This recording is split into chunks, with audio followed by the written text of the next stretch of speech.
Assalamualaikum warahmatullahi wabarakatuh. Perkenalkan, nama saya Erwan Prananti dengan NIM 2148086 PA 20916.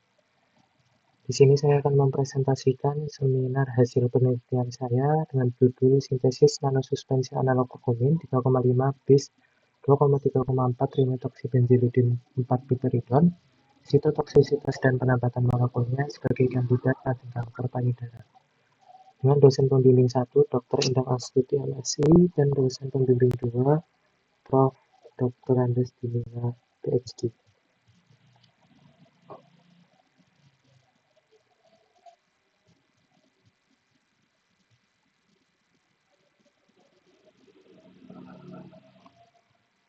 Pendahuluan yang pertama, menurut IARC, 5 kanker dengan angka kematian tertinggi di dunia terdapat antara lain yaitu paru-paru dengan 12,4%, payudara 11,6%, kolorektum 9,6%, prostat 7,3%, dan lambung 4,9%. Dengan kanker payudara menempati urutan pertama pada wanita, yaitu 65.858 kasus dan 22.430 kematian di Indonesia. Kemoterapi sebagai terapi anti kanker dalam menghentikan pertumbuhan sel kanker, salah satunya mengandung senyawa kurkumin sebagai obat anti kanker. Akan tetapi, kurkumin sendiri memiliki beberapa kelemahan, yaitu kelarutan air yang rendah, bioavailabilitas yang rendah, penyerapan oral yang buruk. Hal ini disebabkan karena adanya gugus metilen aktif CH2 yang terletak di antara gugus B di keton. Kemudian dilakukan modifikasi struktur monoketon dalam bentuk nanosuspensi. Untuk tujuan penelitian yaitu melakukan sintesis senyawa 3,5 bis 2,3,4 metoksibenzilidin 4 piperidon dari bahan 2,3,4 trimetoksibenzildehid dan N-benzil 4 piperidon melalui reaksi kondensasi aldol Claisen speed dengan metode sonokimia. Yang kedua, memformulasi senyawa ke dalam bentuk nanosuspensi dan mengevaluasi karakteristik fisiknya seperti ukuran partikel dan zeta potensial. Yang ketiga, mengetahui aktivitas sitotoksik IC50 dari nanosuspensi terhadap sel MCF7 dan sel normal biru. Yang keempat, melakukan penambatan molekul antara ligan atau senyawa nanokurkumin dengan protein target untuk mengetahui afinitas ikatan dan interaksi antara ligan dengan residu asam amino. Tinjauan pustaka yang pertama, sel MCF7 merupakan model sel kanker subtipe luminal A yang banyak digunakan karena melibatkan protein regulator seperti ER-alfa, PI3K, dan BCL2 dalam mengatur proliferasi dan apoptosis sel kanker. Yang kedua, sintesis analog kurkumin itu melibatkan aldehida atau keton beralfa hidrogen dengan karbonil aromatik tanpa alfa hidrogen dan merupakan variasi spesifik dari kondensasi aldol. Yang ketiga, nanosuspensi merupakan dispersi koloid dari partikel-partikel obat berukuran nano yang terdispersi secara homogen dalam fase cair yang distabilkan oleh surfaktan atau polimer sebagai stabilisator. Yang keempat, penambatan molekul merupakan teknik kimia komputasi dalam memperkirakan interaksi ligan dengan protein target sehingga dapat membantu mengidentifikasi target molekuler suatu senyawa dalam mendukung pengembangan obat yang lebih efektif. Yang terakhir, uji sitotoksisitas merupakan penilaian efek toksik terhadap sel hidup melalui reaksi reduksi entity assay yang dimana hasilnya dinyatakan dalam bentuk IC50 dan indeks selektivitas. Perumusan hipotesis yang pertama, berdasarkan penelitian yang dilakukan oleh Rahmawati pada tahun 2024, dilakukan metode sonikasi melalui kondensasi Claisen speed menghasilkan rendemen sebesar 40% dan kemurnian 91%. Yang kedua, telah dilakukan penelitian oleh Habib pada tahun 2024 melalui metode sonikasi dalam etanol dengan katalis NaOH 40%, dihasilkan rendemen 93% dan titik lala 141,9 hingga 144,2 derajat Celcius. Untuk hipotesis yang pertama, yaitu jika sintesis analog kurkumin berbasis N-benzil 4 piperidon dan 2,3,4 trimetoksibenzaldehid dilakukan dalam metode sonikasi, maka diharapkan dapat menghasilkan produk dengan rendemen dan kemurnian lebih dari 90%. Yang kedua, perumusan hipotesis Yang kedua yaitu nanosuspensi kurkumin meningkatkan kelarutan, stabilitas, dan bioavailabilitas melalui ukuran partikel kurang dari 200 nanometer, serta laju disolusi yang lebih tinggi dibanding kurkumin murni. Hal ini dapat menunjukkan aktivitas anti kanker yang lebih efektif terhadap sel MCF7 dengan nilai IC50 yang lebih rendah dibanding kurkumin murni atau kurkumin bebas. Untuk hipotesis yang kedua, jika senyawa analog kurkumin disuspensikan ke dalam tubuh 60, maka akan diperoleh nanosuspensi analog kurkumin dengan ukuran kurang dari 200 nanometer. Rumusan hipotesis yang ketiga, kanker payudara subtipe reseptor estrogen positif Ra+ berkaitan dengan erat dengan overekspresi reseptor estrogen alfa yang berperan aktif dalam proliferasi dan penghambatan apoptosis melalui aktivitas jalur sinyal PI3K serta peningkatan ekspresi protein apoptotik BCL2. Kemudian residu aktif utama pada ER-alfa pada ER-alfa dan BCL2 menjadikan kedua protein tersebut bersama PI3K sebagai target potensial dalam pengembangan agen anti kanker payudara reseptor estrogen+. Untuk hipotesis yang ketiga, jika analog kurkumin hasil sintesis membentuk interaksi dengan residu kunci pada protein target BCL2, PI3K, dan ER-alfa, maka analog kurkumin diperkirakan memiliki afinitas ikatan yang lebih baik dibanding kurkumin atau lebih kuat.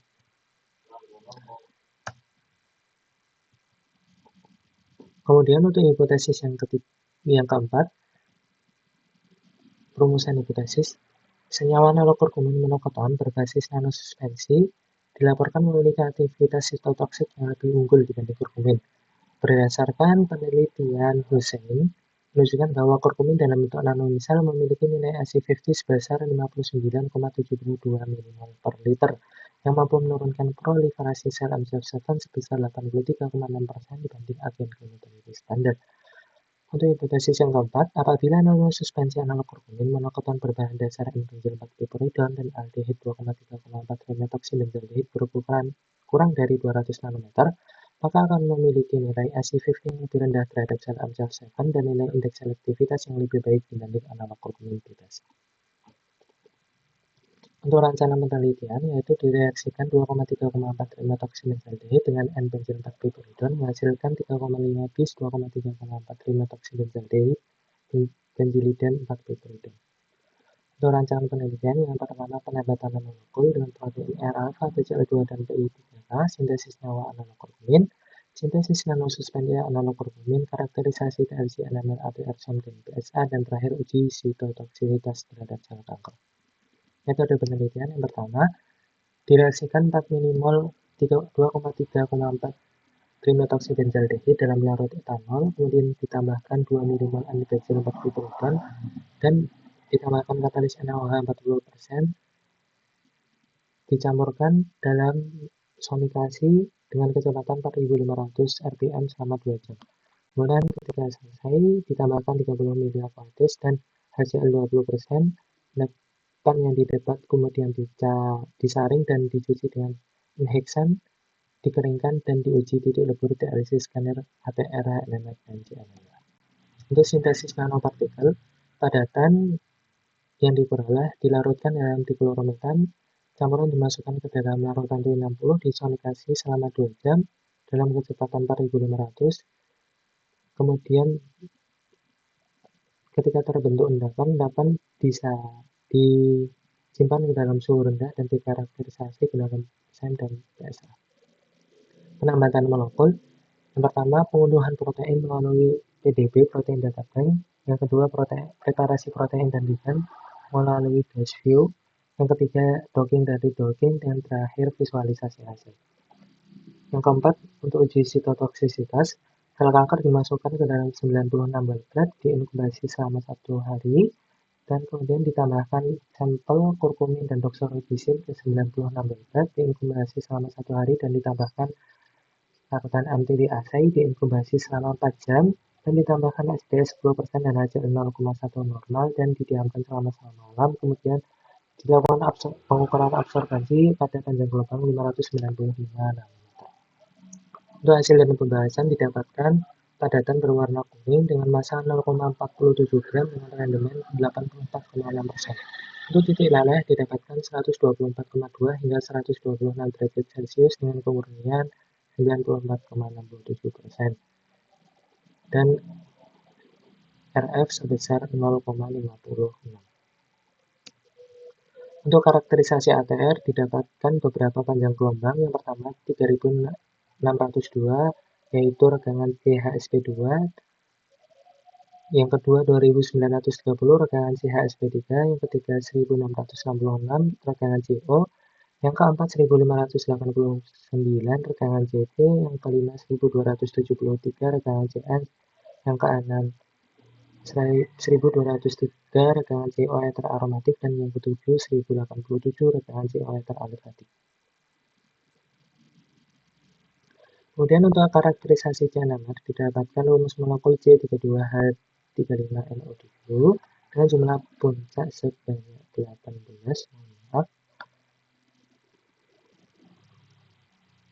yang terdapat seperti pada gambar tersebut. Kemudian untuk karakterisasi NMR didapatkan jumlah proton sebanyak 35 dengan J coupling puncak 3 sebesar 8,8 Hz dan J coupling puncak 4 sebesar 8,9 Hz. Untuk interaksi analog kurkumin pada protein BCL2 didapatkan 3 interaksi untuk ligand alami dan kurkumin. Kemudian untuk analog kurkumin didapatkan hanya 2 interaksi. Untuk nilai afinitas ikatan untuk ligand alami bernilai sebesar minus 8,711 dan kurkumin minus 7,865 dan analog kurkumin minus 7,934 dengan RMSD sebesar 1,929 Angstrom. Nilai analog kurkumin yang lebih negatif dibanding kurkumin menunjukkan bahwa stabilitas ikatan senyawa analog kurkumin lebih stabil dibanding kurkumin ketika berikatan dengan protein tertentu. Yang kedua, interaksi analog kurkumin pada EL-alpha untuk didapatkan 3 interaksi untuk ligand alami dan analog kurkumin. Untuk kurkumin didapatkan 2 interaksi. Kemudian untuk afinitas ikatan untuk ligand alami bernilai minus 9,494, untuk kurkumin minus 7,920 dan analog kurkumin minus 7,938. Nilai analog kurkumin lebih negatif dibanding kurkumin menunjukkan bahwa ikatan lebih stabil dengan nilai RMSD sebesar 0,898 Angstrom. Kemudian untuk analog kurkumin pada protein P3K didapatkan 3 interaksi untuk senyawa ligand alami kurkumin dan analog kurkumin dengan nilai afinitas ikatan pada ligand alami yaitu minus 9,337, kurkumin minus 7,979 dan analog kurkumin minus 8,091 dengan RMSD sebesar 0,726. Nilai analog kurkumin yang lebih negatif dibanding kurkumin menunjukkan bahwa ikatannya lebih stabil dan lebih baik berikatan pada protein Pi3K dibanding kurkumin. Untuk karakterisasi nano-analog kurkumin, di mana kurkumin bebas memiliki ukuran partikel sebesar 1240 nanometer dengan PDI 0,39 dan zeta potensial sebesar minus 25,9 mV. Hal ini menunjukkan bahwa dalam kategori PDI nilai kurkumin bebas termasuk ke dalam kategori yang cukup homogen dan untuk zeta potensial termasuk ke dalam kategori yang cukup stabil. Kemudian dilakukan formulasi nano mendapatkan nilai ukuran partikel sebesar 171,9 dengan PDI 0,0375 dan zeta potensial sebesar minus 30,32 mV. Hal ini disimpulkan bahwa berdasarkan kategori PDI yang didapat, maka larutan dikatakan homogen dan stabilitas larutan termasuk ke dalam stabil. Untuk karakterisasi SEM didapatkan hasil bahwa pada nano-analog kurkumin memiliki ukuran kristal yang lebih kecil dibanding ukuran analog kurkumin bebas. Untuk G-toxicitas didapatkan Nilai EC50, MCF7, dan Selvero, di mana kurkumin, nanokurkumin, analog kurkumin, dan nano-analog kurkumin rata-rata sebesar sedang, yaitu 2,541 untuk kurkumin, nanokurkumin sebesar 18,87, analog kurkumin dalam kategori yang rendah 133,77, dan nano-analog kurkumin dalam kategori sedang yaitu 54,27. Kemudian untuk IC50 Salvero, di mana kurkumin mendapat nilai 9,37 dalam kategori sedang, nanokurkumin 13,68 kategori sedang, dan nanokurkumin sebesar 1296,07 kategori rendah, dan nanokurkumin sebesar 77,62 termasuk ke dalam kategori sedang. Kemudian untuk indeks selektivitas didapatkan untuk kurkumin 0,5 bernilai rendah, nanokurkumin 0,54 bernilai rendah, untuk analog kurkumin bernilai 9,69 kategori tinggi, dan nano-analog kurkumin 1,43 kategori rendah. Hal ini menunjukkan bahwa nilai EC50 untuk sel MCF7 nano-analog kurkumin menjadi lebih baik dibanding analog kurkumin bebas. Akan tetapi nilai EC50 nano-analog kurkumin lebih buruk dibanding analog kurkumin bebas. Kesimpulan yang pertama, sintesis analog kurkumin menggunakan metode Summitt menghasilkan penambahan 84,6% dengan kemurnian 94,67%. Yang kedua, formulasi nanosuspensi berhasil menghasilkan sistem analog kurkumin yang lebih stabil dan homogen dibanding dengan bentuk non-nanosuspensi. Yang ketiga, modifikasi analog kurkumin menjadi nano-analog kurkumin dapat meningkatkan toksisitas terhadap sel MCF7 dengan kategori sedang dan memiliki toksisitas yang sedang terhadap sel normal biru. Yang keempat, analog kurkumin menunjukkan afinitas ikatan dan interaksi protein yang lebih stabil terhadap protein ER alpha, BCL2, dan PI3K dibanding kurkumin. Terima kasih.